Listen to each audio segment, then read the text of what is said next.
Alright guys, so the first thing we're going to be talking about is tailoring. We're going to be going over two spots, then we're going to actually move into mining. So first and foremost, I want to say is this Bloodgate spot is something I showed in the past. It's actually going to be able to solo it, but if you have a team here, you're going to have a hyper spawn. Don't get me wrong, it actually spawns instant when you're by yourself, but you can actually kill it faster with a group. I will say within an hour, you're going to get about 50 deep sea satins.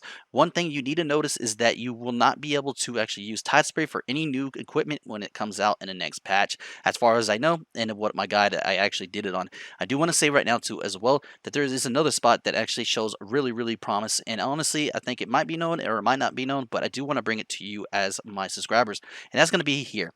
This spot too is actually going to be 122 deep sea satin per hour, and you got to remember too guys, when I did this I was actually streaming, so it probably was a little bit more than that if I actually paid attention.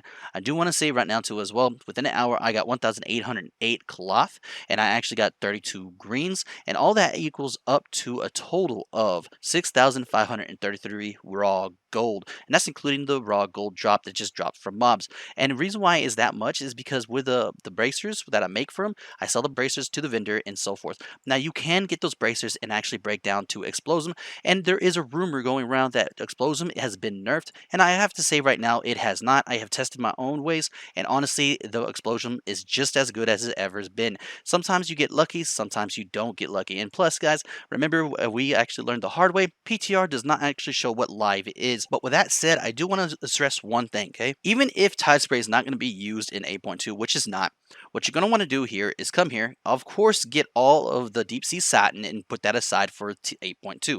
But if you come here, or if you do this anything like this in the future and you need something else, what you do is make all that raw gold, go to auction house, say, let's take example for winter kiss, let's say you need winter kiss, right? I showed you a spot that gives you about 400 to 600 per hour, but if you go here you can probably buy about 6 stacks of winter kiss on an auction house, and you can actually get that within under an hour. So if you think about it guys, you can actually get double what of an hour run at a herbalism spot if you just did this and actually go buy it. That's actually what you should be doing with most things, which I should have explained in past videos, and honestly I think this is the way to go. So if you find a spot that gives you about 10k an hour like the skinning we showed the other day, you're going to want to take that 10k, go buy some materials that you know that's going to be hard to actually farm, like anchor weed and so forth, then resell them or use them for your ends. So with that said, let's move on to mining. By now y'all probably actually know how mining works. I'm going to be honest with you right now, it's not just like herbalism. Herbalism is gathering and so is mining, but it gives a big difference when it comes to actually spawning nodes. And I'm going to be honest with you, it's not going to be just as good as herbalism.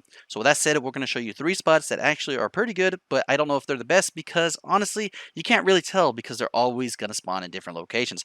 Now let's get right into it. So the first spot is going to be in Drust, as you could tell. It's going to be the same spot that we did Winter Kiss, but it's going to be a little bit different, but you know, majority is going to be the same. And we're going to get about 221 Monelite Ore, we're going to get 140 Storm Silver Ore, and 50 Platinum Ore. Now it might not sound like a lot, but again, that's how it works when it comes to ore. So the next spot we're going to be showing is in Nazamar, and it's going to give me about 360 Monelite Ore with 150 Storm Silver and 18 Platinum Ore. The Platinum Ore did not spawn worth their crap here, so basically with that said guys, everything right here is actually going to be decent compared to the last farm. Now like I said, this is going to be basically top professions farming spots, okay? These are going to be things that you should actually do, and the last spot is actually one of the best spots I've seen when it comes to actually farming ore, and that's going to be in Trisgard Sound. It's actually going to be 348 Moonlit Ore, 200 Storm Silver, 36 Platinum Ore. And honestly, I think that was actually pretty good. To be honest with you, if there was any other spots, I would have showed it in this video, but most of the other spots are just either a little bit less or almost the same. So with that said, I do want to say right now, it goes back to the middle of the video. Pick your spot. You got 2 days, guys. 2 days until 8.2. Don't get me wrong, you probably have all week after that because honestly, people are going to be buying up the stock left and right. But I will say right now, the best bet is to farm stuff that people are not farming that gives you the most raw gold per hour. Like for instance, the skin spot I showed the other day, 10k, right? Go do that by yourself or do it with a group too, and they're going to be skinning. Even with them skinning, you're fine because I had a person skin during the live stream with me, and you're going to get a lot of blood bones. You're going to get a lot of, you know, basically the leather. I do want to say too right now that if you take that and you actually spend it on the auction house for the materials you want, you're going to make profit. It always works that way because you're going to buy the higher end stuff compared to the lower end stuff. Like for instance, you could buy anchor weed for 6 to 7K a stack. That's pretty decent because they're going to be used so much in the next 8.2. It's going to be crazy. Also too as well, you can go in there and just buy herbs, regular herbs for 1,000 to 1,400. Or you can go buy ore. Let's say you buy platinum ore, which is about 7,000, and let's say people are coming like, "Oh, I need that platinum ore." They're not going to want to go do old content. A lot of people want to do the newest and freshest thing out there. So if you actually want to make gold like that, let me know in the comments below. I will do a video pretty soon that shows you what I mean and so forth. So with that said, guys, I did have fun with this video. I really wish that we can actually do a lot more compared to this, but we're running out of time, and I'll actually have a big video coming out Monday that I want to be exploring PTR. Don't get me wrong, I'm not exploring the whole zone.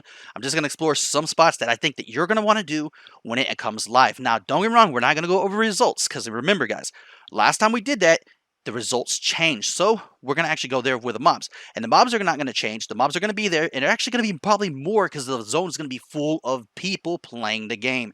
So with that said, guys, if you like this video, please like, subscribe, and comment. And as always, stay stashy.